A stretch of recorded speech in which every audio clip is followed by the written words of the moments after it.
사도행전 공부 44번째 사도행전 24장 1절로 27절 다 같이 하나님 말씀 읽겠습니다. 닷새 후에 대제사장 아나니아가 어떤 장로들과 한 변호사 더블로와 함께 데려가서 총독 앞에서 바울을 고발하니라. 바울을 부르매 더블로가 고발하여 이르되 벨릭스 각하여 우리가 당신을 힘입어 태평을 누리고 또 이 민족이 당신의 선견으로 말미암아 여러 가지로 개선된 것을 우리가 어느 모양으로나 어느 곳에서나 크게 감사하나이다. 당신을 더 괴롭게 아니하려 하여 우리가 대강 여짜옵나니 관용하여 들으시기를 원하나이다. 우리가 보니 이 사람은 전염병 같은 자라 천하에 흩어진 유대인을 다 소유하게 하는 자요 나사렛 이단의 우두머리라.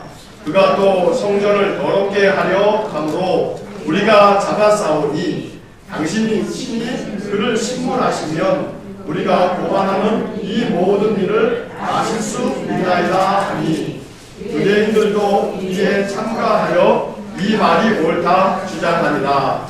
총독이 바울에게 머리로 표시하여 말하라 하니 그가 대답하되 당신이 여러 해 전부터 이 민족의 재판장 된 것을 내가 알고 내 사건에 대하여 기꺼이 변명하나이다. 당신이 아실 수 있는 바와 같이 내가 예루살렘에 예배하러 올라간 지 12일밖에 안 되었고 그들은 내가 성전에서 누구와 변론하는 것이나 회당 또는 시중에서 우리를 소동하게 하는 것을 보지 못하였으니 이제 나를 고발하는 모든 일에 대하여 그들이 능히 당신 앞에 내세울 것이 없나이다. 그러나 이것을 당신에게 고백하리이다. 나는 그들이 이단이라 하는 도를 따라 조상의 하나님을 섬기고 율법과 선지자들의 글에 기록된 것을 다 믿으며 그들이 기다리는 바 하나님께 향한 소망을 나도 가졌으니 곧 의인과 악인의 부활이 있으리라 함이니이다. 이것으로 말미암아 나도 하나님과 사람에 대하여 항상 양심의 거리낌이 없기를 힘쓰나이다. 여러 해 만에 내가 내 민족을 구제할 것과 재물을 가지고 와서 드리는 중에 내가 결례를 행하였고 모임도 없고 소동도 없이 성전에 있는 것을 그들이 보았나이다. 그러나 아시아로부터 온 어떤 유대인들이 있었으니 그들이 만일 나를 반대할 사건이 있으면 마땅히 당신 앞에 와서 고발하였을 것이요 그렇지 않으면 이 사람들이 내가 공회 앞에 섰을 때에 무슨 옳지 않은 것을 보았는가 말하라 하소서.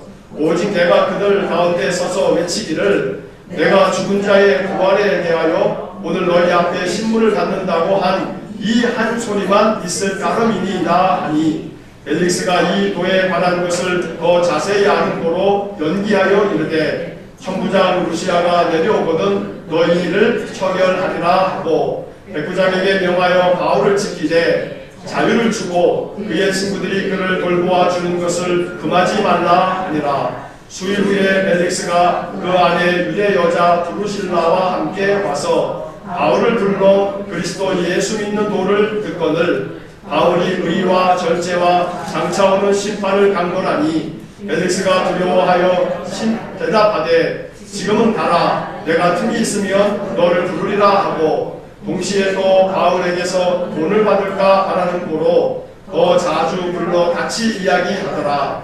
이때가 지난 후 보르기오 베스도가 벨릭스의 소임을 이어받으니 벨릭스가 유대인의 마음을 얻고자 하여 바울을 구류하여 두니라. 아멘. 자, 긴 내용을 읽으셨습니다. 오늘 또 프린트물 앞에 보시고 지금 우리가 읽은 이야기들을 이렇게 한번 간단하게 또 한번 정리를 한번 해보겠습니다. 같이 함께 읽겠습니다. 바울을 죽이기 전에는 먹지도 마시지도 않겠다는 40여 명의 사람들 때문에 천부장은 군사들을 동원하여 바울을 가이사랴에 있는 로마 총독에게 보냈습니다. 총독 벨릭스는 바울을 고소한 사람들이 도착하면 신문을 하겠다고 했습니다. 닷새 후에 대제사장이 장로들과 변호사를 대동하고 총독에게 찾아와 바울을 고발하였습니다. 변호사 더블로는 바울이 전염병 같은 자라며 천하에 흩어진 유대인들을 소요하게 하는 자라고 고발하였습니다. 이에 대해 총독은 바울에게 변호할 기회를 주었습니다. 바울은 대제사장과 장로들의 고발 내용이 증거도 없는 거짓 고발임을 조목조목 설명했습니다. 그리고 왜 이런 소동이 일어났는지도 설명하며 자신을 변호했습니다. 바울의 변호를 듣던 총독 벨릭스는 천부장이 내려올 때까지 판결을 연기하고 바울에게 자유를 주도록 했습니다. 며칠이 지나 벨릭스는 자기 아내와 함께 와서 바울을 불러 그리스도 예수의 도를 들었습니다. 장차 오는 심판에 대해 듣게 되자 벨릭스는 두려워하며 바울을 돌려보냈습니다. 그 후에도 자주 바울을 불러 같이 이야기를 나누었는데 바울에게서 돈을 받을까 바라는 마음 때문이었습니다. 결국 바울은 가이사랴의 감옥에서 2년을 보내야 했습니다. 자, 이런 내용들을 우리가 이제 읽었고, 이제 이 내용들 속에서 우리가 이제 질문을 보면서 이 속에 담겨져 있는 의미들을 한번 생각해 보겠습니다. 첫 번째 질문 보시면, 대제사장과 장로들은 변호사 더둘로와 함께 가이사랴로 내려왔습니다. 그들은 총독 앞에서 바울을 고발했습니다. 그들이 바울을 고발한 내용은 무엇입니까? 자, 1절부터 8절까지의 내용이 이렇게 쭉 나와 있습니다. 자, 먼저 이 대제사장과 장로들이 변호사까지 대동하고, 그리고 이제 총독에게 내려와가지고 바울을 고발하면서 그 고발하는 내용을 가만히 찬찬히 보면 말이에요. 자, 3절 말씀부터 보겠습니다. 3절에 보면, 벨릭스 각하여 우리가 당신을 힘입어 태평을 누리고 또 이 민족이 당신의 선견으로 말미암아 여러 가지로 개선된 것을 우리가 어느 모양으로나 어느 곳에서나 크게 감사하나이다. 4절이요.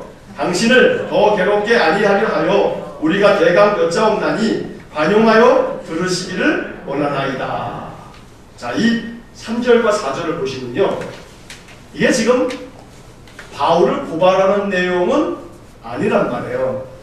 고발하는 내용은 그 뒤에 이제 5절부터 나온단 말이에요. 자, 그럼 3절과 4절의 말씀은 지금 뭘 하고 있는 얘기냐면, 이 벨릭스 총독을 어떻게 하는 거예요? 비를 다 맞춰주면서 칭찬해 주는 거잖아요.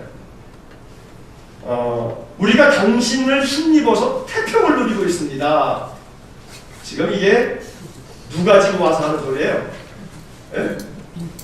누가 와서 얘기해? 지금 변호사가 얘기를 하는 거지만, 그러나 지금 누가 이 변호사를 데리고 왔어요? 대제사장과 장로들이. 자, 그런데 대제사장이 또 장로가 한다는 말이, 변호사를 통해서, 변호사는 의뢰인이 이야기하고자 하는 것을 전하는 사람이 변호사니까, 대제사장과 장로들이 한다는 말이에요.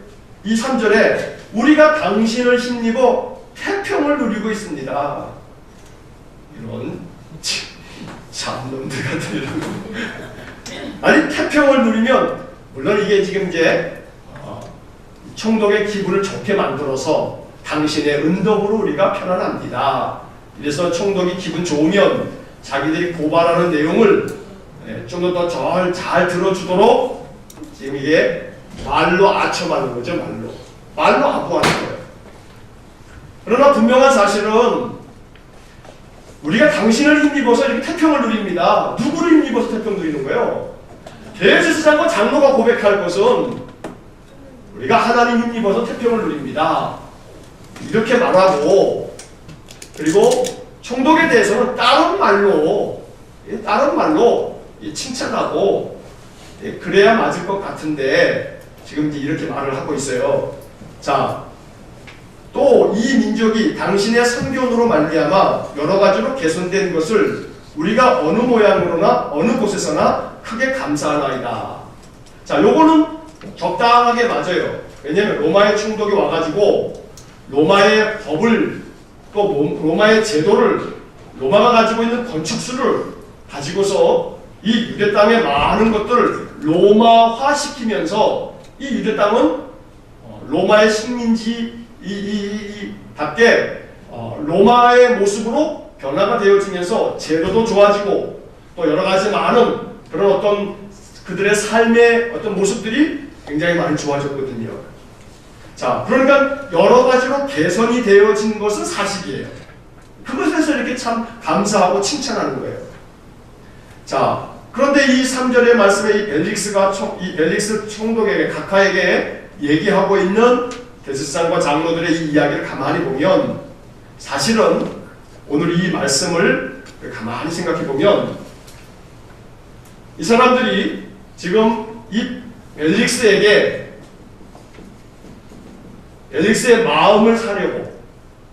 마음을 사고자 굉장히 칭찬을 아주 도에 지날 정도로 칭찬하고 있어요.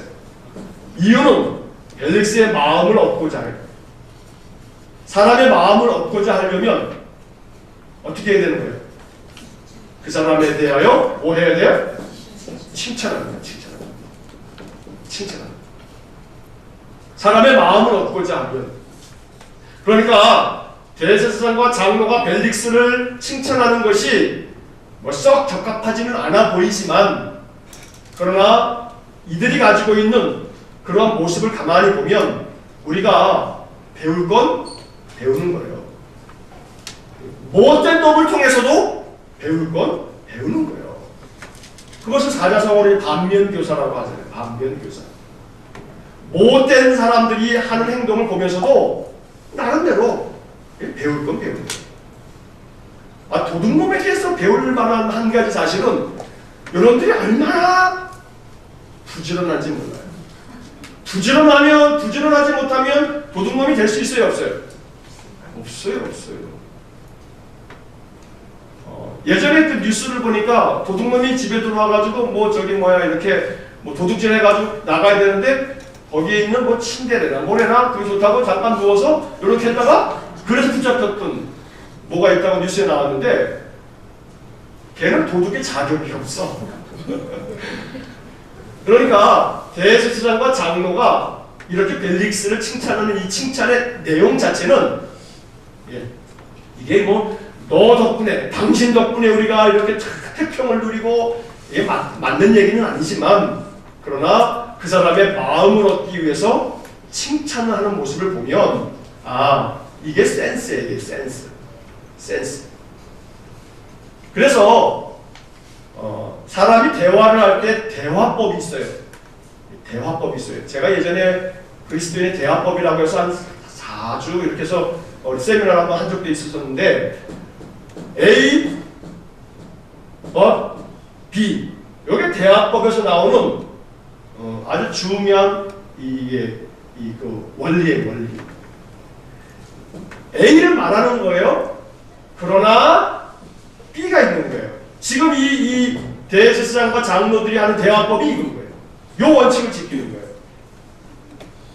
거예요. 사실 이 친구들이 지금 벨릭스에게 얘기하려고 하는 것은 뭐예요? 뒤에 있는 거예요. 바울이 말해 이런 놈이에요 라고 이렇게 얘기를 하려고 하는 거예요.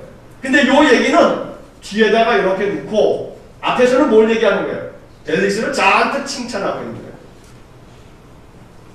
그래야만 사람의 마음이, 심리가 이 앞에 것을 딱 들으면서 이 첫인상이 처음에 이 사람이 얘기한 것이 긍정적인 얘기, 자기를 칭찬하는 좋은 얘기가 싹 들어오면 이 우리의 인간의 뇌라고 하는 것이 좋은 얘기가 먼저 싹 들어오면 그 다음 얘기가 설사 나쁜 얘기여도 좋은 것과 같은 착각을 한다는 거예요. 그러니까는 대제사장과 장로들은 벨릭스에게 이렇게 아주 큰 칭찬을 하면서 자기들이 이야기하려고 하는 뒤에 있는 이 고발 내용이 벨릭스의 마음속에 그렇구나, 얘네들이 하는 말은 맞을 거야, 나에 대해서도 이렇게 맞는 소리를 하고 있으니, 이런 심리적인 어떤 지금 기술을 사용하고 있는 거예요. 기술을 좀 배우셔야 되는 거예요. 기술을 잘 배우는 게 그게 뭐냐면 그게 바로 지혜예요. 지혜. 유대인들은 지혜를 뭐라고 부르냐면 이 지혜를 스킬. 지혜를 유대인들은 똑똑한 머리라고 생각하는 게 아니에요.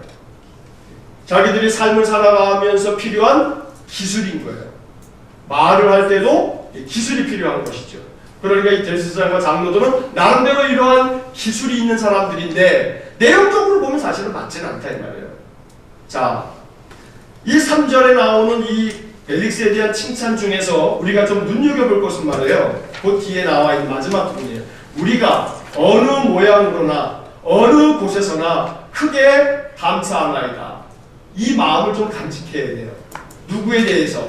우리 하나님에 대해서, 우리 주님에 대해서. 어느 모양으로나, 다시 말하면 우리에게 주어져 있는 그 어떤 것이 되었든지 간에 뭐든지, 그리고 어느 곳에서나 어디에서든지 어떻게 감사해요? 성경에 뭐라고 되어 있어요? 어떻게 감사해요? 크게 감사해요. 크게. 감사도 얼마나 인색한지, 감사의 마음이 얼마나 짠지 몰라. 크게 감사하나이다. 크게 감사하나이다. 하나님 앞에 우리의 감사가 커질수록 하나님은 우리의 그 감사의 모습 속에 있는 우리의 믿음을 축복해 주실 거라고요. 감사의 분량은 하나님으로부터 우리가 얻을 수 있는 은혜의 분량이기도 해요. 이거 꼭 기억하셔야 돼요. 내가 하나님 앞에 감사하면 감사할수록 하나님은 어떻게 해요? 은혜를 더 많이 부어주신다니까요. 은혜를 더 많이 부어주신다. 물론 이제 여기서 요 지점에서 여러분들이 분별을 하셔야 돼요. 뭐냐면 꼭 이렇게까지 얘기하고 난 다음에 일부 목사님들은 그러니까 감사한 것 많이 하라. 이렇게 가면 요건 좀 약간 삼천포로 가는 거예요. 감사를 크게 하라고 하는 얘기가 감사한 것 많이 하라고 하는 얘기가 아니에요. 아니라고 하는 것 그렇게 단정지어서 말할 수는 없지만 우리의 예물 드림은 자원함으로 감사가 담겨져 있어야 되는 것이지만 감사 그러면 항상 헌금 이러한 도식은 우리가 가지고 있는 잘못된 교육의 산물인 거예요. 가장 귀한 감사, 가장 크게 할 감사는 말이에요. 찬양이에요. 찬양. 하나님 앞에 찬송을 부를 때 감사의 마음을 다 담아서 부르면 구절구절 하나가 정말 내 마음에 감동이 아닌 게 없어요. 감사함으로 부르면. 그러니까 그 감사한 마음의 찬양을 부를 때 찬양 속에서 은혜를 너무 받는 거예요. 찬양 속에서. 어떨 때는 목회자들의 설교보다 찬송과 가사 하나가 우리의 마음에 사무치도록 눈물 나게 만들어요. 은혜를 받게끔 해요. 감사를 크게 감사하나이다. 이놈들아, 요놈한테 감사를 하냐? 하나님께는 짜게 감사하고 요놈한테는 크게 감사하고 그러는지 몰라요. 우리들의 삶 속에 이 벨릭스에게 이야기하는 이 말들을 통해서 우리가 반면교사로 깨닫게 되어지는 그런 바가 있기를 간절히 바랍니다. 자, 그 뒤에 이제 4절도 우리가 이제 이 대제사장과 장로들에게서 좀 배워야 될 스킬이에요. 스킬. 당신을 더 괴롭게 아니하려 하여 우리가 대강 여짜옵나니 관용하여 들으시기를 원하나이다. 얼마나 정중해요. 말을 할 때는요 정중하게 해야 돼요. 정중하게. 근데 그 정중함이 말해요 나의 인격을 높이는 거예요. 정중하게 말하면 상대방은 그 사람을 참 존경에 맞지 않아요. 말에도 교양이 있단 말이에요. 말에도 값이 있어요. 말에도 값이 있어. 이 말의 값이 여러분 그게 뭐 썩 적합한 좋은 비유는 아닙니다만 좋은 비유는 아니지만 그래도 그냥 이해하기 쉽게 그런 비유를 들자면 저 압구정 현대백화점 그다음에 또 무슨 백화점이더라?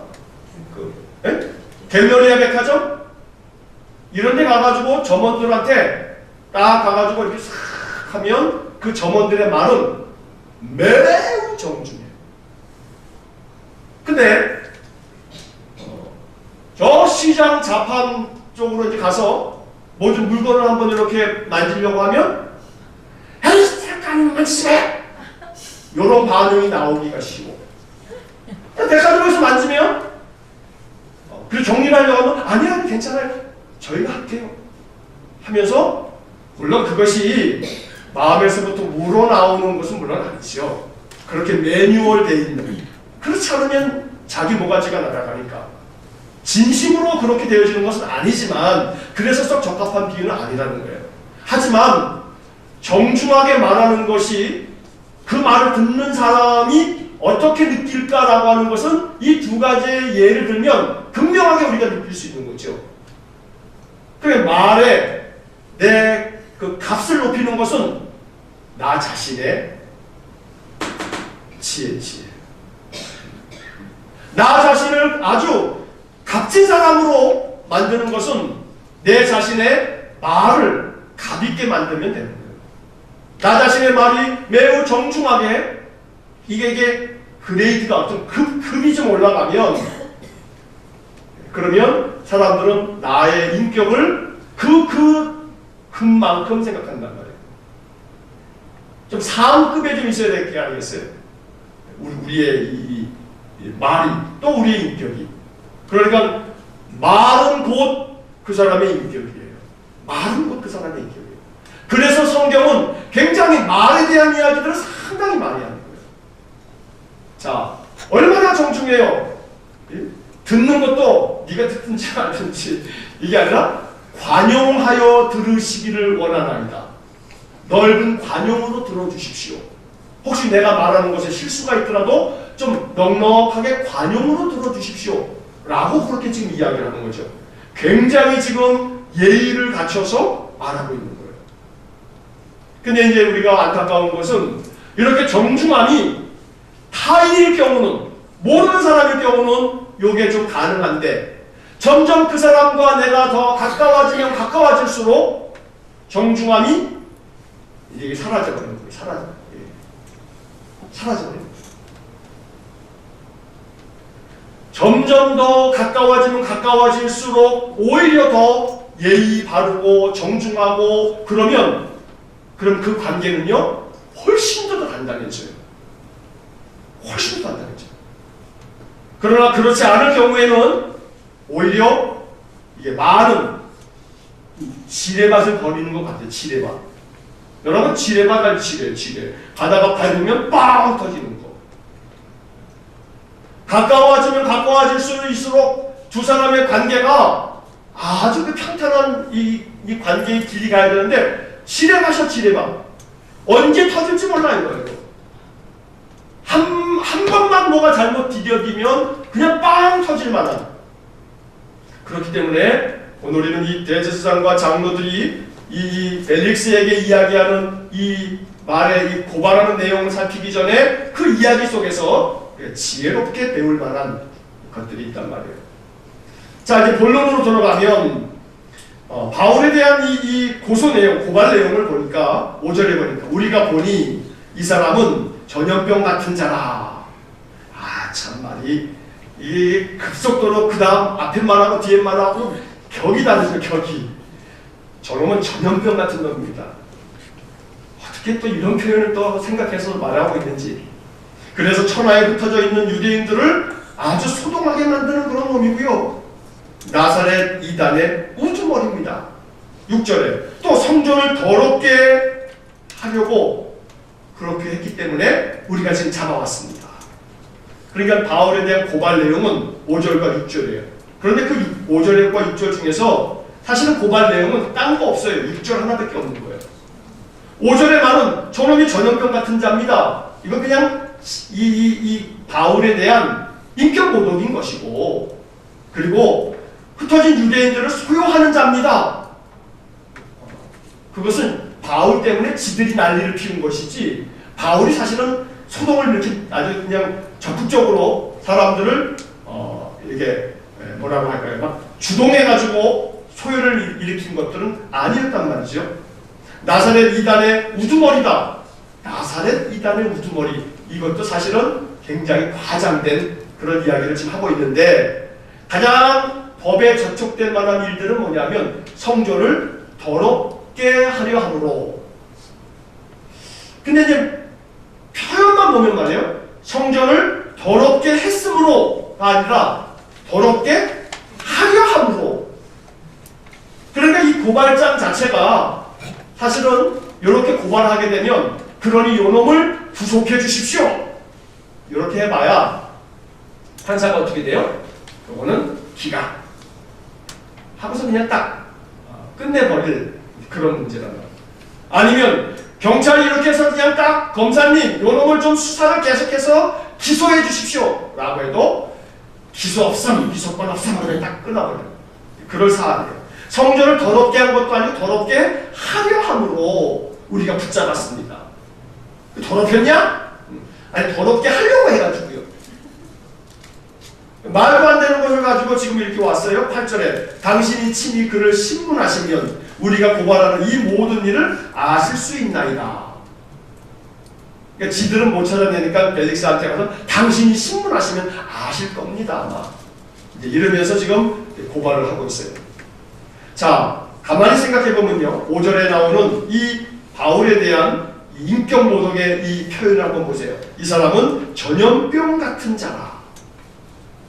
이 표현을 가만히 생각해보세요. 이 사람은 전염병 같은 자라. 사실은서 유쾌한 표현은 아닙니다만 내용적으로 보면 긍정적인 표현은 아니지만 바울은 분명히 전염병 같은 자다. 사실은 전염시키는 사람인 것만큼 분명해요. 전염시키고 있어요. 뭘 전염시키고 있어요? 그리스도의 복음을. 그리스도의 복음을. 그리스도의 사랑을. 예수 그리스도의 십자가와 그 은혜를 계속해서 전염시키고 있는 거예요. 예수의 가르침을 말해요. 그러니까 어떤 점에서 우리는 전염병 같은 자라라고 하는 이야기를 들었던 이 바울의 이 별명을 보면서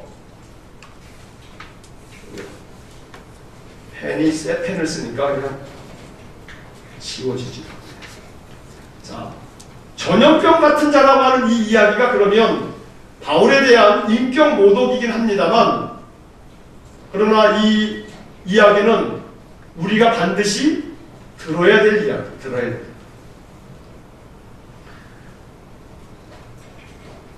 예수 그리스도를 신실하게 섬기는 믿음의 사람들은 전염시키는 사람이에요. 전염병이라고 하는 말 자체가 사실은 이게 부정적인 그런 단어이니까 안 좋은 것이지만 전염시키는 자가 돼야 돼요. 전염시키는 자. 뭘 전염시키는 거예요? 예수 그리스도의 복음을 전염시키는 자. 그리스도의 아름다운 덕을 전염시키는 자. 예수님 사랑을 전염시키는 자. 그러니까 전염시킬 만한 능력이 우리에게 없어. 그러니까 전염을 못 시켜. 물론 뭐 나 하나 예수 믿기도 제대로 믿기도 바빠 죽겠는데 뭐 누구를 내가 뭘 어떻게 전염시키나 할 수도 있지만 주님이 이 땅에 오신 이유는 제자 삼으라. 예수님 떠나시면서도 마태복음 28장 마지막에서는 뭐라고 얘기해요? 너희들이 아버지와 아들과 성령의 이름으로 세례를 주고 그리고 내가 너에게 분부한 모든 것을 가르쳐 지키게 하라. 주님이 우리에게 명하신, 그래서 그것을 뭐라고 그러냐면 지상명령이다. 지극히 높은 명령이다. 우리가 교회 지상명령이다 라고 했을 때 요 지자가 여기 땅 지자가 아니란 말이에요. 지상에서 우리가 해야 될 명령, 이게 아니고 아주 지극히 높은 명령이란 말이에요. 그러니까 주님께서 우리에게 바라고 원하시는 것은 우리가 더 많은 사람들에게 그리스도의 복음을 전염시키는 것을 주님은 우리에게 명하시고 가셨단 말이에요. 자, 이제 올 한 해 우리들의 마음속에 이런 마음을 좀 가져보시자고요. 따라해보세요. 전염시키자. 전염시키자. 뭘 전염시키냐면 내 마음의 평안을, 주님으로 말미암아 내가 누리는 평안을 전염시키잖아요. 불안하고 근심하고 염려하는 사람에게 왜 이렇게 불안해? 편안해야지. 평안해야지. 아이, 평안하고 싶지 않나요? 편안하고 싶지 않나요? 왜 그걸 왜 안 해? 내가 공짜로 가르쳐 줄게. 내 말 들을게요? 내 말 그대로 하면 편안해져. 쏠깃하게 만든 다음에 편안해지려면 어떻게 해야 되냐면, 그러면 일주일에 한 번씩 나를 만나자. 이렇게 해놓고 어렵지 않네. 그럼 만나면 싼 거라도 어디 뭐 가서 된장찌개라도 하나 시켜주고서 그래서 같이 먹고, 그런 다음에 조용한 곳 어디 가가지고 이 얘기를 들려주는 거예요. 내가 왜 편안한지. 근데 뭐 거창하게 생각할 필요 없어요. 내가 왜 편안한지 오늘은 내가 지금 그걸 좀 들려줄게. 딴 게 아니라 마음속에 뭔가 든든한 사람을 의지할 때가 있으면 편안해진다. 마음에 뭔가 든든한 어떤 사람을 의지하게 되면 편안해져. 이게 사람의 심리가 그래. 그렇게 얘기를 하면서 에이 그런 사람이 어디 있어요. 그러면 그때 이제 한마디 하는 거예요. 그 사람이 교회를 다니는 사람이라면 더 얘기하기 쉽죠. 낙심한 사람이라면 더 얘기하기 쉬워요. 예수를 안 믿는 사람이라도 그렇게 얘기를 하는 거예요. 나는 종교를 가지고 있는데 내 기독교인 거 당신도 알지? 나는 교회 가서 찬송을 부르면 그렇게 마음이 편안해진다. 그러면서 그렇게 이제 작전을 짜고 나갈 때는 이게 뭔가 무기가 있어요. 무기가. 찬송가 좋은 가사를, 찬송가를 보시고 좋은 가사를 미리 이렇게 글로 예쁘게 탁 써가지고 종이에다 탁 놓아주고 하는 거야. 야 봐라, 내가 오늘 너 주려고 이거 갖고 왔어. 그래서 종이를 딱 펴. 딱 말이야. 찬송가 가사야. 근데 그 찬송가 가사가 참 기가 막힌 가사들 있잖아요. 이거 한번 읽어봐. 그러면 그거 읽어볼 때 마음이 나쁜 거 안 써있거든요. 근데 여기에 이거 읽어보면 딱 읽어보고 난 다음에 뭐 좋네요. 그러면 여기 내가 이거 가지고 노래 한번 불러줄까? 하고서 노래를 한번 불러줘도 좋고, 그게 좀 심파 같은 느낌이 들면 그렇게 안 해도 돼요. 가사를 보면서 나는 이 가사를 교회 가서 노래로 부른다. 자꾸 부르니까 내 마음이 편안해진다. 이러면 사람들의 마음속에 에이 뭐 어쩌고저쩌고 그러고 나서도 뒤돌아가면 그 사람의 마음속에 여울이 생겨요. 물에다가 돌멩이 하나, 조그만 돌멩이 하나 툭 던져도 뭐가 생겨요? 물 여울이 생긴다는, 파장이 생긴단 말이에요. 사람에게 던져주는 그 작은 한마디가 말이에요, 그게 굉장한 파장이 되는 거예요. 내가 널 위해서 늘 생각하고 기도하고 있단다 하고 들려주는 그 한마디도 말이에요, 그 사람 마음속에 내 마음에 든든한 의지가 되는 하나님께, 하나님이 너에게도 은혜 달라고 내가 기도하고 있어. 난 그걸 믿고 있거든. 너 분명히 올 한해 좋을 거야. 하나님 널 지켜주실 거야. 하고 한마디 딱 들려주면 그 사람 기분 나빠하겠어요? 기분 좋아하겠어요? 자기는 안 믿어도 기분 좋아한단 말이에요. 그게 뭐예요? 전염시키는 거예요. 맨 우리 교회 나와! 우리 교회 좋아! 하는 것에서 급을 조금 올리자고, 급을. 그러니까 한 계단 높아지는, 한 계단 조금씩 이렇게 말씀 안에서 아 그렇구나 하면서 조금씩 전염시키는 자가 돼야 돼. 전염시키는 자. 그 사람이 어느 교회 나가도 상관없어. 우리 교회 안 나와도 돼. 그렇게 복음을 전함으로 그 사람이 아 하나님을 믿는 사람들 마음에 평안이 있구나. 저 사람을 보니까 그래 하는 생각이 들도록 말해요. 오늘 우리들에게 이 사람은 전염병 같은 자라 하는 얘기가 긍정적으로 들려지기를 축복합니다. 자, 두 번째 질문. 더둘로는 대제사장과 장로들의 의뢰를 받아 고발을 대리하는 변호사입니다. 즉 변호사는 의뢰인의 요구대로 따라야 할 의무가 있는 것입니다. 그런데 그때 유대인들은 어떤 태도를 취하고 있었나요? 9절 말씀 한번 보겠습니다. 자, 9절에 보니까 당연히 변호사 변호사 거둘로는 대제사장과 장로들의 은혜를 받은 사람이니까 그들이 이야기하는 대로 얘기할 수밖에 없다고 치더라도, 자, 이 가이사랴에 있었던 또 유대인들은, 또 여러 유대인들은 말이에요. 자, 9절 말씀 보시면 유대인들도 이에 참가하여 이 말이 옳다 주장하리라. 제가 지난번에 부활의동이라고 하는 말을 그때 한번 말씀드렸잖아요. 부활의동.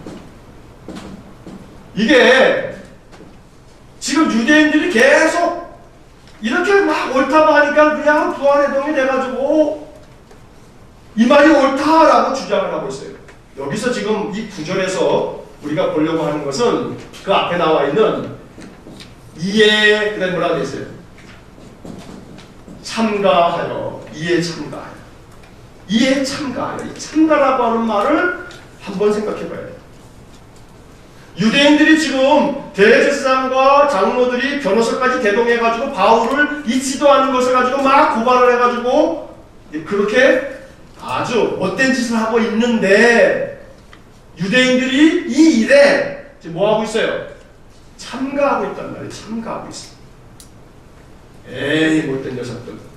참가할 게 따로 있지. 악을 행하는 일에는 참가하면 안 돼요. 참가하면 안 돼요. 악을 행하는 일에, 악을 도모하는 일에 참가하면 안 되는데 그것에 대한 뭐가 없냐면 분별력이 없어요. 이게 선한지 악한지를 분별을 못하니까 대제사장이 옳다 그러면은 이에 참가하여, 근데 뭐라고 되어 있어요? 이 말이 옳다. 옳다. 이 말이 옳다. 이 말이 누구냐면 대제사장님의 말씀이 옳다라고 주장하고 있다. 옳다라고 주장하고 있어. 자, 참가하려면 그것이 옳은지 그른지를 분별해야지. 분별도 하지 아니하고 대제사장님의 말씀이니까 이 말이 무조건 옳다 하고 주장하면 안 된다 이 말이야. 그것이 설사나마나 얘기가 지금 상황이 그러네요. 대제사장의 말이라도, 다시 말하면 목사의 말이라도, 목사가 강단에서 설교하는 말이라 할지라도 목사님이 강단에서 설교하는 설교 말씀이니 이 말이 옳다 주장하는 거 요거 아니오시다. 목사의 말이 옳다라고 주장하려면 그 말이 성경적이다 라고 하는 분별이 있을 때, 그렇지 않으면 엄한 목사 때문에 밑에 있는 많은 신자들이 황천길 가는 거예요. 지옥길 가는 거예요. 아주 못된 신앙의 모습으로 가버리는 거예요. 그러니까 오직 믿으리는 여호와 하나님, 우리 주 예수 그리스도밖에 없는 거예요. 따라해보세요. 목사도 분별하여 믿자. 저를 다 믿으시면 안 돼요. 여러분들이 저를 알면 얼마나 아시겠어요? 그렇죠? 여러분들이 저를 알면 얼마나 알아요? 제가 속으로 어떤 생각으로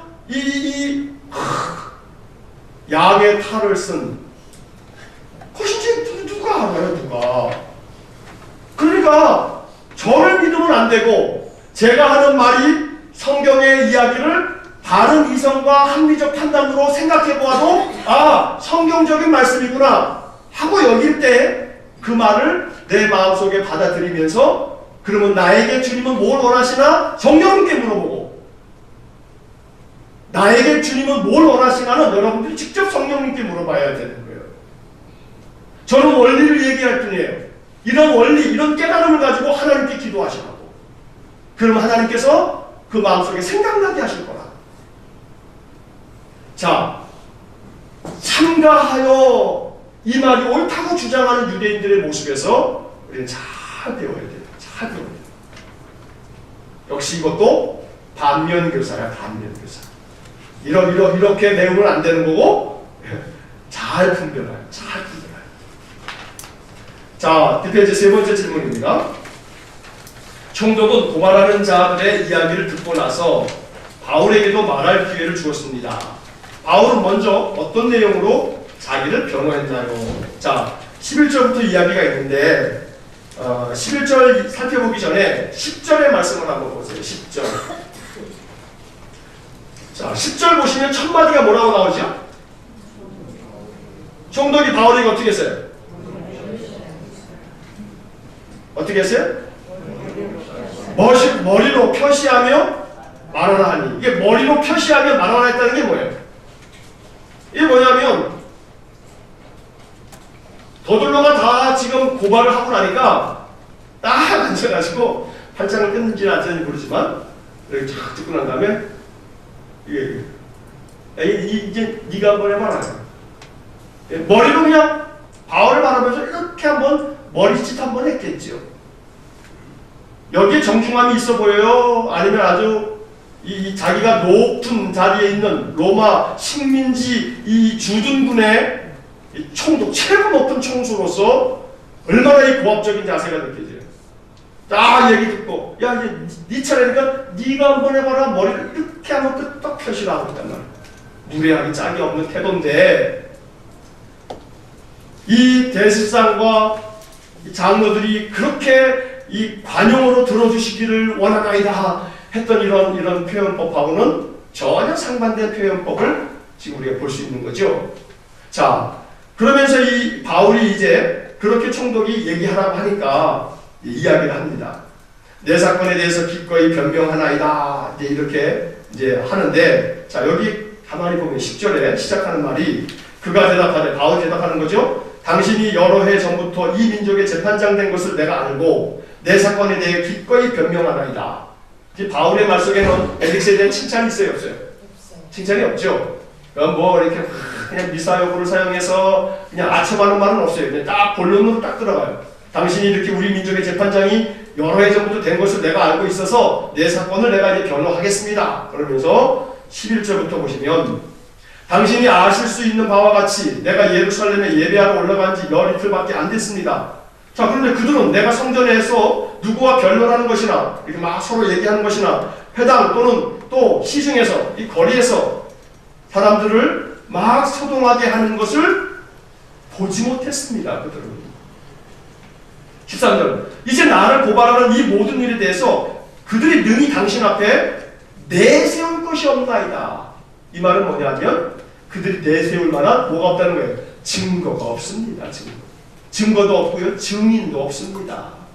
그러니까 나는 사실은 무죄입니다. 증거도 없이 저 사람들이 지금 나를 고발하는 겁니다. 라고 말하고 있어요. 자, 13절 말씀을 보시게 되면 이제 나를 고발하는 이 모든 일에 대해서 그들이 능히 당신 앞에 내세울 것이 없다라고 하는 이 말을 보면 결국은 바울은 자기 자신이 결백합니다 라고 하는 이야기를 하고 있는 거예요. 근데 이 11절부터 13절의 내용을 가만히 보면 자기 자신을 변호함에 자기가 죄가 없다라고 하는 것을 아주 매우 간결하게 핵심 포인트를 정확하게 집어서 자기의 무죄를 변론하고 있어요. 내가 예배하러 예루살렘에 온 지가 열이틀밖에 되지도 않았고, 그리고 내가 회당이나 또 아니면 거리에서나 사람들을 막 소동하게 한 것을 저들은 보지도 못했고, 어디서 누군가로부터 들어서 저렇게 하는지는 모르겠지만, 그러나 사실 만약에 그렇다면 그런 사람들을 데리고 오면 증인을 데려오면 될 텐데 사실은 그들은 증인도 없습니다. 증거도 없습니다. 아주 명료하게 간결하게 자기를 변호하고 있어요. 이게 바울이 가지고 있는 지혜, 하나님 주신 지혜. 자기 자신의 의견을 자기가 말하려고 하는 어떤 것을 전하려고 할 때 아주 명확하게 자기의 의사를 분명하게 전달할 줄 아는 그런 지혜, 그런 센스. 이게 자기가 얘기하려고 하는 말을 막 얘기를 막 하긴 했는데 정작 얘기하려고 하는 그 골자는 빼뜨리고 얘기하는 경우도 있단 말이에요. 내가 얘기하려고 하는 것이 뭔지를 정확하게 전달하는 이 바울의 모습을 보면서 이것은 우리가 마음속에 하나님께 기도해야 돼. 하나님, 내가 세상을 살아가면서 나의 의견을 누군가에게 전달해야 될 어떤 상황에서는 지금 그 내용이 무엇인지, 문제의 본질이 무엇인지를 파악할 줄 아는, 이 파악할 줄 아는 능력을 달라고 기도하시고, 문제의 본질을 파악할 줄 아는 그런 능력, 이 능력이 우리가 필요합니다. 세상을 살아감에 있어서 이 능력이 너무나 필요합니다. 그렇지 않으면, 문제의 본질을 파악하지 못하면 우리가 당해요. 우리가 당해요. 세상 악한, 이 악한 세상에서 그리스도인들이 당하는 것이 이게 뭐 좋은 게 아니에요. 그냥 용서는요, 당하면서 배우는 게 아니에요. 내가 막 아주 모진 놈들한테 막 당했어. 아이고, 내가 저놈 그냥 다 용서해야지. 물론 모진 놈들에게 내가 모질게 그냥 이해는 이다 라고 하는 것은 아니지만, 그 율법을 뛰어넘는 것이지만, 우리가 괜히 이유 없이 당할 이유가 없다 이 말이에요. 문제의 본질을 파악하지 못하면 세상은 끊임없이 우리를 속여요. 얼마나 속이는지 몰라요. 그 속이는 이 악한 세상에 대해서 문제의 본질을 파악해가지고 대응할 줄 아는 바울처럼 말이에요. 문제의 본질이 이게 아니요. 바울이 지금 자기 자신을 아주 정확하게 변호하고 있는 거거든요. 그렇게 자기를 고발한다고 해서 그래 내가 잘못했어 하고서 그냥 감방에 계속 있는 게 아니라, 이건 가짜 아니요, 이건 가짜로 이게 잘못된 것으로 나를 지금 고발하고 있는 거 아니요 하고서 문제의 본질을 파악해서 그것에 대해서 응당한 필요한 대응을 하는 바울의 모습을 본단 말이에요. 근데 우리에게 이 능력이 매우 필요해요. 많이 우리에게 부족하거든요. 그러니까 이것은 늘 어떻게 해야 되냐면 기도해야 돼요. 끊임없이 기도해요. 하나님 앞에 늘 기도하면 하나님께서 우리에게 이러한 지혜를 주실 거예요. 이러한 지혜를 얻도록 항상 기도해서 하나님께서 주시는 지혜로 우리가 이 악한 세상을 잘 헤쳐나갈 수 있게 되기를 간절히 소망합니다. 자, 네 번째 질문을 보면, 이어서 바울은 자신이 왜 그들에게 고발당했는지, 그리고 자신이 어떤 모습으로 행동해 왔는지도 설명했습니다. 바울이 자기를 변호한 내용들을 정리해 보세요. 자, 14절부터 보시면, 자, 14절을 보겠습니다. 그러나 이것을 당신께 고백하리이다. 나는 그들이 이단이라 하는 도를 따라 조상의 하나님을 섬기고 율법과 선지자들의 글에 기록된 것을 다 믿으며, 이것은 다른 유대인들하고 다를 바 없다는 제 자기 변호인 거예요. 저 사람들은 그것을 이단이라고 말하고 있지만, 그러나 나는 조상들의 하나님을 잘 섬기고 있습니다. 율법과 선지자들의 글도 내가 기록된 대로 다 믿습니다. 그러니 나는 유대인들이 말하는 이단아가 아닙니다. 15절, 그들이 기다리는 바 하나님께 향한 소망을 나도 가졌으니, 나도 그들과 다를 바 없이 하나님께 소망을 두고 있는 사람입니다. 의인과 악인의 부활이 있으리라고 나 역시 저들처럼 믿고 있습니다. 16절은 다 같이 읽어보겠습니다. 이것으로 말미암아 나도 하나님과 사람에 대하여 항상 양심에 거리낌이 없기를 힘쓰나이다. 뭐에 거리낌이 없어요? 양심에 거리낌이 없어요. 양심에 거리낌이 없는 거예요. 이게 얼마나 당당한 자기 변호냐 이 말이에요. 당당한 자기 변호예요. 난 양심에 항상 거리낌이 없다. 오늘 이 땅의 그리스도인들이 양심에 거리낌이 없는 사람이 돼요. 양심에 거리낌이 없는. 모르긴 합니다만, 다 알 수는 없습니다만, 작년 연말부터 제가 몇 번 그렇게 말씀을 드리고 있는 저 강동구 명일동에 있는 아주 이름이 자자한, 명성이 자자한 명성교회가 아들에게 세습을 해주고, 지금 한국교회가 들끓듯 지금 계속해서 그 세습에 대한 저항을 하고 있어요. 그리고 철회하라고. 한국 교회를 지금 망치는 일이다. 근데 말을 들을지 안 들을지는 몰라요. 지금 우리 교단 기독 공부에 계속해서 막 철회하라고 하는 이 많은 사람들의 이 광고가 계속 실리고 있고요. 총회 재판국에서 우리 교단 총회 재판국에서 판결을 내릴 거예요. 이것이 교단 헌법에 왜냐하면 세습은 교단 헌법상 못하게 되어 있거든요.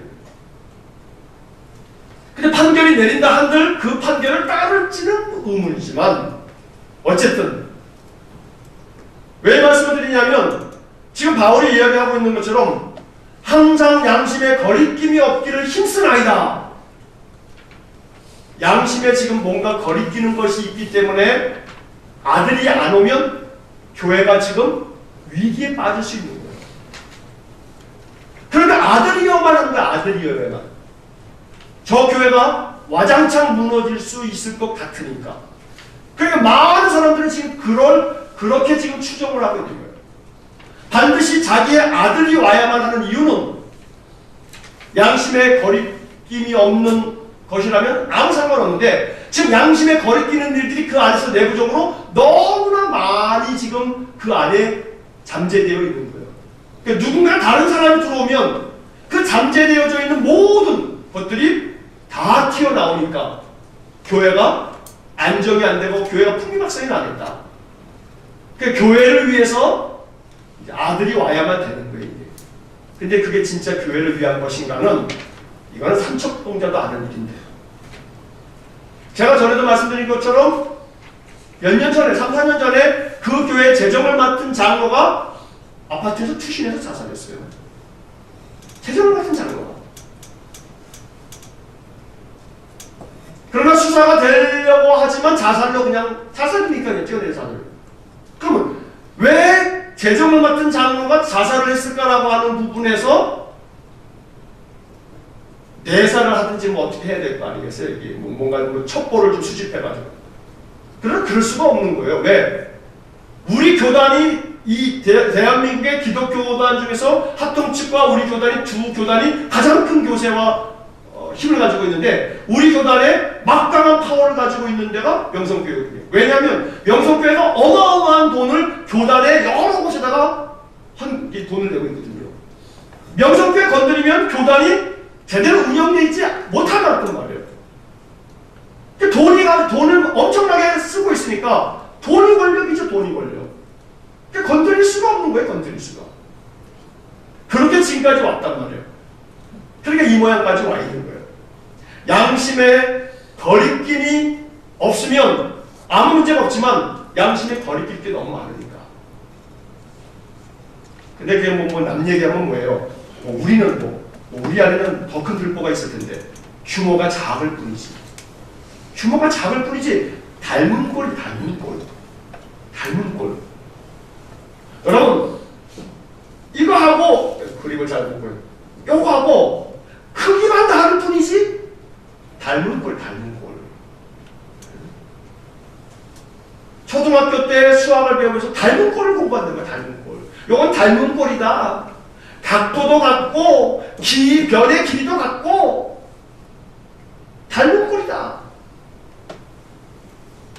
그러면 하나님은 이 크기의 문제 때문에라도 너는 임마 더 문제가 많아 임마 라고 책망하시겠지만 닮은 꼴인 요 작은 것에 대해서도 하나님은 책망하기는 매한가지란 말이에요.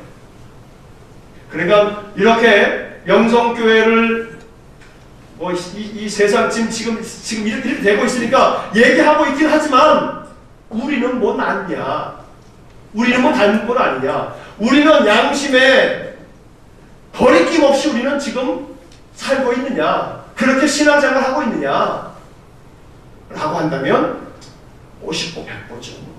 50보 100보. 종종 하는 말씀입니다만 저 한강에 가서 이따만 바위덩어리하고 요만한 돌멩이하고 갖다 놓고 톡 떨어뜨리면 누가 빨리 떨어져요? 똑같이 떨어져요. 똑같이. 큰 놈이라고 더 빨리 떨어질 것 같죠? 큰 놈이라고 더 빨리 떨어지지 않는다. 놈이라고 둥둥 떠요? 돌멩이가? 작은 놈이라고 둥둥 뜨는 것도 아니야.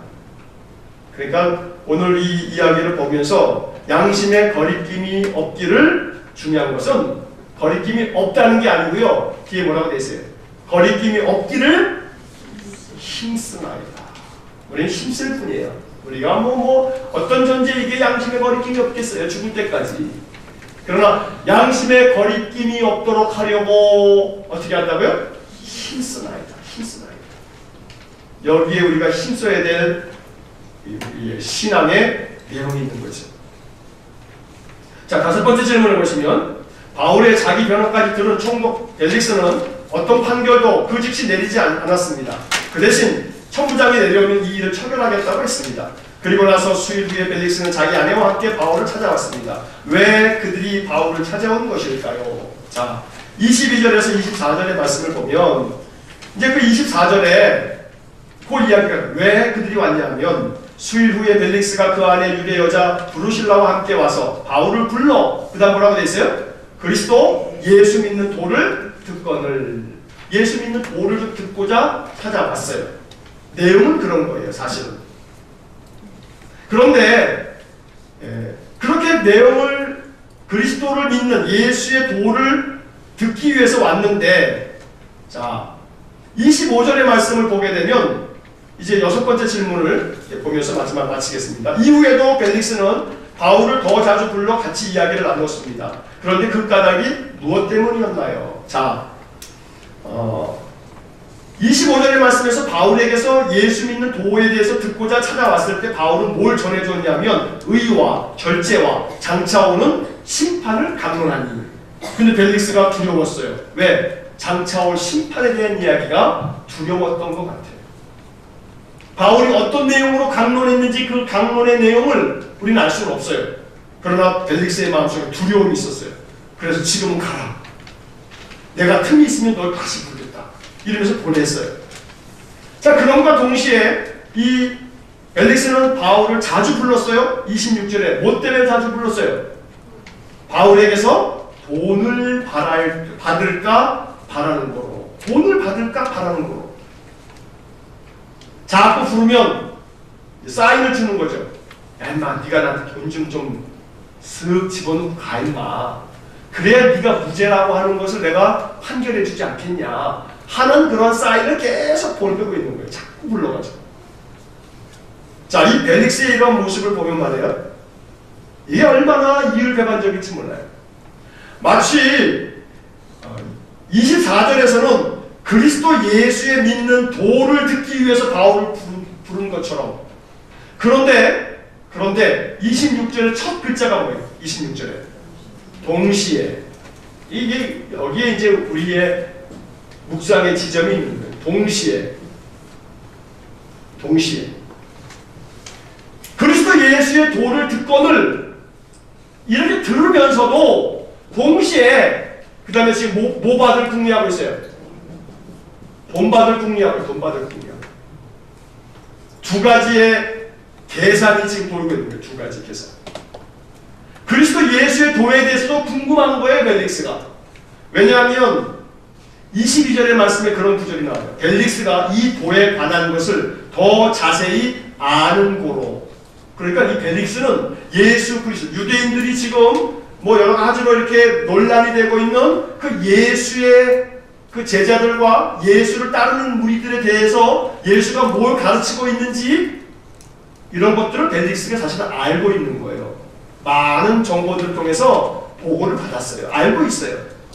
그래서 벨릭스 마음속에는 그 예수의 도가 도대체 뭘까라고 하는 것에 대한 궁금함이 있기 때문에 바울을 불러서 그 얘기를 듣고 싶은 거예요. 그의 마음속에 가지고 있는 그런 마음도 사실인 거예요. 그런데 동시에 아주 인간적인 돈 받을 계산도 지금 하면서 부르고 있는 거예요. 자, 이런 것들을 바라볼 때 이 벨릭스의 모습은 아주 매우 누구와 닮아 있어요? 우리와 닮아 있는 거예요. 우리는 이 동시에 두 가지를 다 하는 멀티플레이어야. 성령도 붙잡고 세상도 붙잡고 나는 두 가지를 다 할 수 있다 하면서 자랑하듯이 난 두 가지 다 하는 거예요. 성령도 붙잡고 세상도 붙잡고. 어느 걸 택할래? 그럼 둘 다 택할래요. 이러는 거죠. 물론 세상을 택하지 않냐고 하나님만 택하라라고 하는 것이 세상을 버리라는 이야기가, 그럼 세상에서 완전히 세상 것들은 다 청산하고 기도원 들어가라고 하는 그런 얘기는 아니잖아요. 세상 속에서 세상의 삶을 살아가고는 있지만 우리의 마음의 우선순위와 가치가 항상 주님이 원하시는 것에 우선순위가 있습니다. 벨릭스의 마음속에는 동시에 어느 것의 우선순위도 그에게는 허락되지 않는 거예요. 두 가지가 동시에. 그러나 동시에는 있을 수 없어요. 그렇게 동시에 찾다 보게 되면 반드시 예수 그리스도를 믿는 도 자체가 사그라들 수밖에 없어요. 왜냐하면 이것이 훨씬 더 창세기에 이 에덴 동산에 있는 이 선악을 알게 하는 나무처럼 탁 봤더니 보암직도 하고, 탁 봤더니 먹음직하기도 하고, 탁 봤더니 아주 탐스러운 거예요. 지혜롭게 할 만큼 탐스러운 거예요. 이 사람은 눈에 좋아 보이면 그걸 먼저 택합니다. 그러면 이것이 동시에 불가능하단 말이에요. 불가능하다. 그래서 오늘 우리들은 이 벨릭스의 모습을 보면서 어떻게 내가 여기 들어가 있냐? 어떻게 내가 여기 들어가 있냐? 어떻게 요놈이 지금 이렇게 2000년을 거슬러 와가지고 내 안에 들어와 있냐? 하는 생각을 우리는 할 수밖에 없는 거예요. 그렇다면 이제 말씀을 마치면서 이 벨릭스의 모습을 통해서 우리는 내 마음속에 나는 지금 뭘 더 얻으려고 하는가? 벨릭스는 그리스도의 도를 얻고자 하기보다는 26절의 표현처럼 바울에게서 돈을 받을까 바라는 거로, 돈을 받을까 바라는 그 마음보다는 바울에게서 그리스도의 도를 받을까 하는 마음이 더 컸다면 그는 기독교 역사를 바꿀 만한 인물이 됐을 거예요. 아마 기독교 역사 가운데 그 벨릭스라고 하는 이름이 아름답게 어느 책에 어느 글에 기록이 되어서 많은 설교자들은 그 벨릭스를 추앙할 거예요. 그는 성인에 들어갈 만하다. 그는 어느 초대교회 공동체의 위대한 지도자가 되었다. 그러나 벨릭스는 바울에게서 그리스도의 복음, 그리스도의 도를 받을 수도 있었지만 그리스도의 복음의 도를 받기보다는 바울에게서 돈 받을 꿈만 하고 있는 거예요. 그래서 그의 이름은 여기 이렇게 기록되는 것으로서 역사 속에서 사라지고 말아요. 오늘 우리의 인생의 삶, 이 24장이 여러 가지로 우리에게 지금 말을 걸고 있어요. 성경은 끊임없이 우리에게 말하고 있는 거예요. 이 말하고 있는 내용들을 우리가 여러 가지 모양으로 들으면서 이 말씀 앞에 나는 어떻게 응답할까? 어떤 부분을 응답할까? 마음속에 생각하는 그런 말씀이 될 수 있기를 간절히 축복합니다. 자, 이 시간 우리 잠시 한번 기도하시고 축도를 마치겠습니다. 여러분 마음속에 오늘 이 성경의 이야기 중에 단 한 가지만 기억하셔도 돼요. 다 기억 안 하셔도 상관없어요. 하나만이라도 기억하세요. 하나만. 그래서 오늘 이 말씀들이 우리들의 마음속에 생명의 씨앗이 될 수 있기를 축복합니다. 장로들과 대제사장은 아주 미사역을 동원해서 벨릭스를 칭찬합니다. 그 칭찬이 참 아주 보기에 참 아주 참 가관일 정도로 칭찬합니다. 그러나 이것이 참 지혜로운 대화법인 것을 또 알아야 됩니다. 반면교사로 여겨야 됩니다. 바울에 대해서 전염병 같은 자라고 얘기하지만 우리 자신도 그리스도의 복음의 능력을 전염해 줄 줄 아는 사람도 될 수 있어야 됩니다. 오늘 우리는 이 말씀들을 마음속에 곰곰이 묵상하면서 기도할 줄 알아야 됩니다. 유대인들은 대제사장과 장로들이 말이라니까 자기들이 확인도 안 하고 보지도 못했으면서 이 말이 옳다라고 주장하며 그들이 하는 일에 참가했다고 말하고 있습니다. 내가 정말 참가해야 할 만한 일인가? 옳고 그름에 대한 바른 분별력을 가질 수 있도록 하나님께 지혜를 구해야 합니다. 바울이 총독에게 기회를 얻어서 자기를 변호하는 이 변호의 모습은 얼마나 당당한지 모릅니다. 아주 명료하게 자기 자신을 변호합니다. 내가 어떤 것에 있어서 자기 자신의 의견을, 나의 의견을 피력해야 될 상황이 됐을 때 이 악한 세상에서 하나님께서 주시는 지혜로 모든 것들을 잘 처리해 나갈 수 있는 그런 분별력과 능력도 달라고 기도해야 합니다. 우리가 기도하면 하나님께서 그러한 은혜를 허락해 주실 줄로 믿습니다. 벨릭스의 모습을 보면서 동시에 이 모든 것들을 다 가져보려고 하는 마음, 그러나 이것은 가능하지 않습니다. 우리는 오직 하나의 주인만 모실 수 있을 뿐입니다. 이 시간에 예수 그리스도를 믿는 도를 선택할 줄 아는 그러한 믿음을 달라고 우리 이 시간 우리가 오늘 생각했던 말씀들을 가운데서 한 가지만이라도 붙잡고 기도하실 수 있기 바랍니다. 다 같이 함께 기도하시겠습니다.